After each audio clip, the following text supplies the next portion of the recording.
So we'd planned an activity at the church. It was a plan of salvation activity where you take them through the church to the different parts of, you start out in the premortal existence, and you work your way through, and then you go to the celestial, terrestrial, and celestial kingdoms.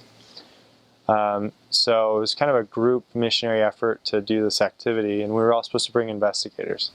We were having a really hard time finding an investigator to come with us, and so we've been tracking all day, and we found this lady who said, yeah, I'd love to go.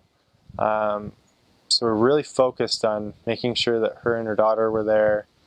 And so I remember walking through the gates of the church, and we're focused on this lady and her daughter, and making sure they were going to have a good time. And we found an investigator to come, so we were happy. And out of the corner of my eye, I noticed another lady walking by the church.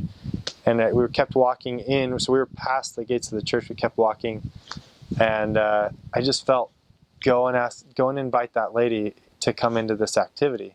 And she had a little daughter with her too. And but I thought, no, I don't want to leave this other lady that we found that's coming. I've already got an investigator, and so I was about to pass up on the opportunity. But then I just felt it really strong again. Go invite this lady to come into the church.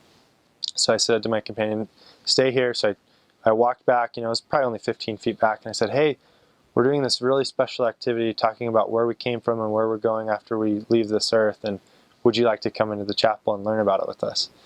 And I was I had promptings like this a lot, but she accepted, and she said, yeah, I'd love to. So she came in and went through the activity and invited us over to her house to teach her and her husband and her kids.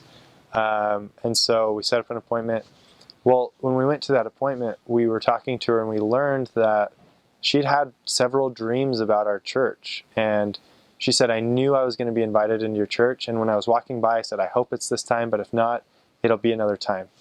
So that was just so special to me to know that Heavenly Father just knows who's ready. And He's just ready to prepare them. And if we'll just listen to those promptings, that He'll bring those people to us. So she ended up getting baptized, and all of her kids, and her husband was very interested in getting baptized and had to work through some things. But very strong family. They went to church every Sunday, and it was just an incredible experience. And I'm just, I'm feeling so happy just thinking about it. I haven't thought about that in a while. So it was just incredible. I had a lot of experiences like that on my mission. If I could sit here longer and talk about them, probably hundreds of experiences like that. And Mexico is just a place that's ready for missionaries and ready. If missionaries just pay attention to the Spirit, there's just so many people that are ready for the gospel down there, at least in my mission.